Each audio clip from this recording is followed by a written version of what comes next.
Hi guys, can you guess what modification I made on this gun this time?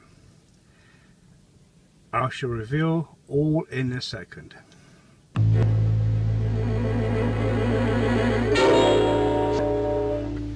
Right, the new mod I made is this. You're not thinking, what the hell is that now?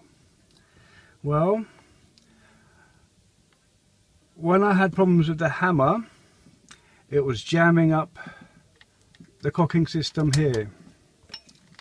So what I devised, which I'll show you later on, that you could cock the whole rifle pistol here.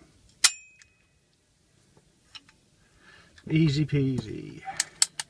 One finger, one thumb, really strong spring inside there.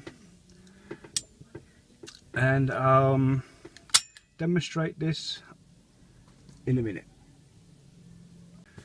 Right, I took the stock off so you can see what it looks like inside. Basically what it is just an extended probe that is screwed into the hammer. Okay.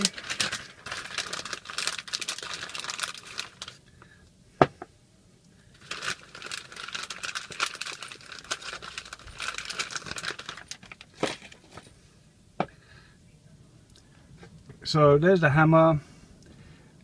You got a rod going out. I actually drilled a hole through this bolt, as you can see, to bring the rod through onto the hammer, and it's easy. It's difficult to cock it with this usual part because of the spring, the large heavier spring. So I thought by using this it works just fine.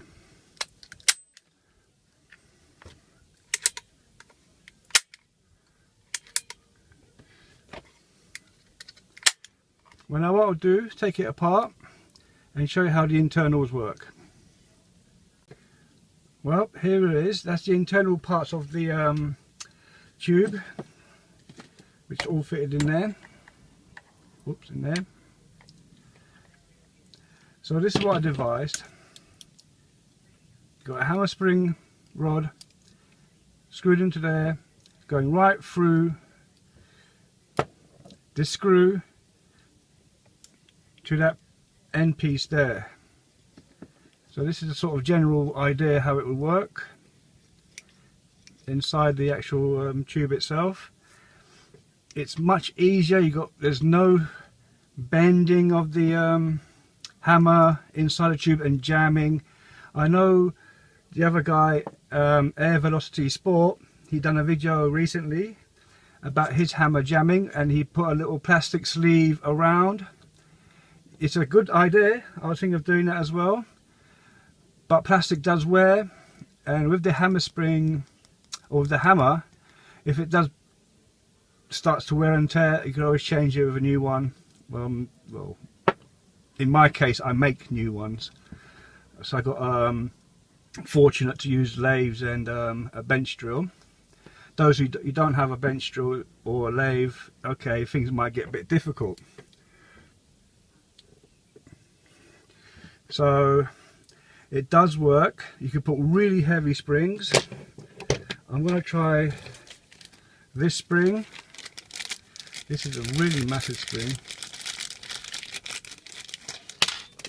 comparing to the one that's there already.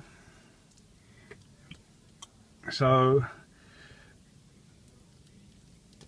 I'm just going to experiment with springs right now. I'm going to put a newer spring in there, reassemble it, and try shooting. So if I could take this off, everything comes undone like so. This one's a bit tight because I've tightened it specially.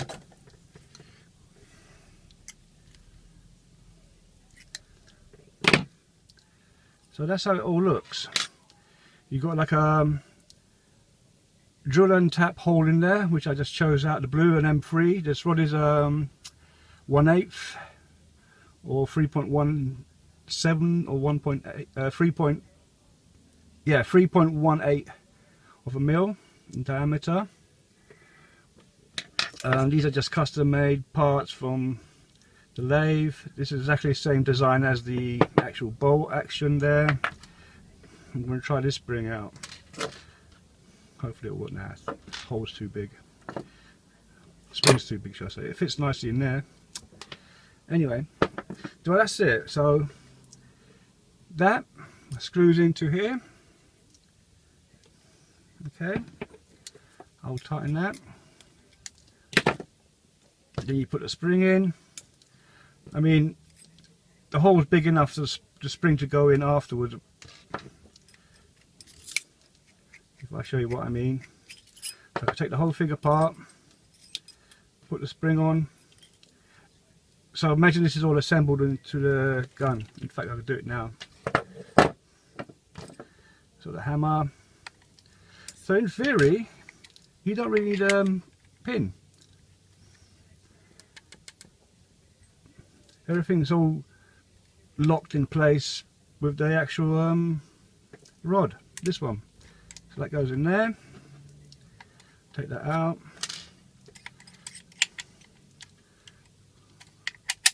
Lock that in there. I have to put a temporary screw in there.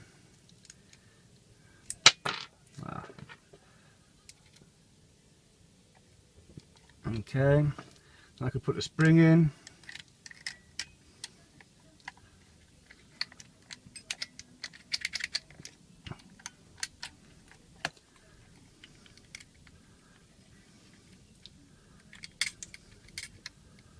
Okay.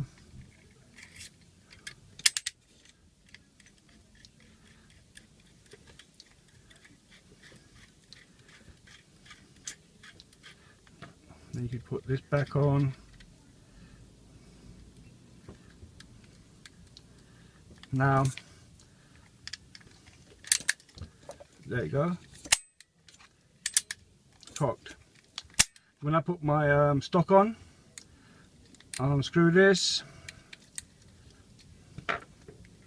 Where's my stock?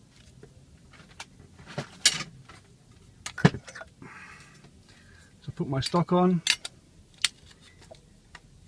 There's the hole to line it all up.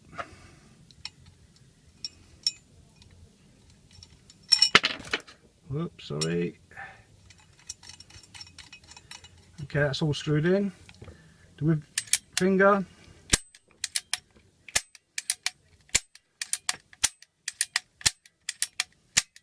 So smooth, so easy action. Instead of using the actual bolt, it's so much pressure. I know you have to cock it with your finger at the back there, then bolt it back, put the pellet in. Bit of a pain, but it's reliable. It works. There's no jamming. So when you're out in the field shooting buffalo near Area 51 where I live, you know, it'd be great. Just a demonstration of what I've done. I know a lot of people have hammer jams. For me, this was a simpler solution. Like I said, I am a bit lucky and fortunate to have a lathe and a small bench drill.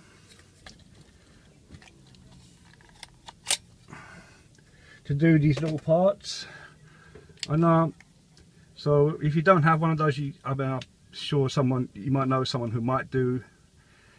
They might give you a hand doing these little parts. So yeah, not too bad. So what I'm going to do now, put the bloody thing back together again.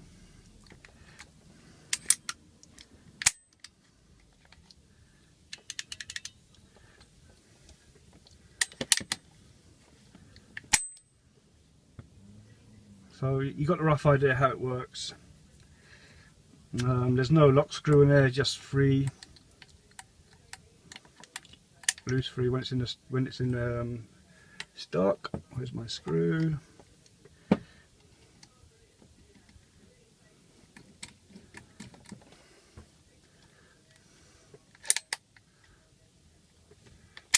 works perfectly right. I've been using this quite a few times now. No jamming on the hammer, works perfectly smooth. No wear and tear inside the tube because it's all balanced and neatly in central gravity position. That's all I can say about this mod, and I don't think there's going to be any more modification. I was actually, tell you a lie, I was thinking of putting this on the side of the hammer there, so it would look like something like this. Okay, but I thought, no, it'll just get in the way with the other part here, like that. So I thought, nah, I just have it at the back, covered with the actual stock.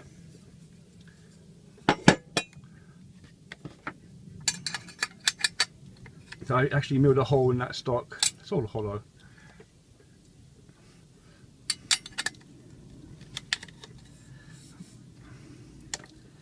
So you can see that hole there.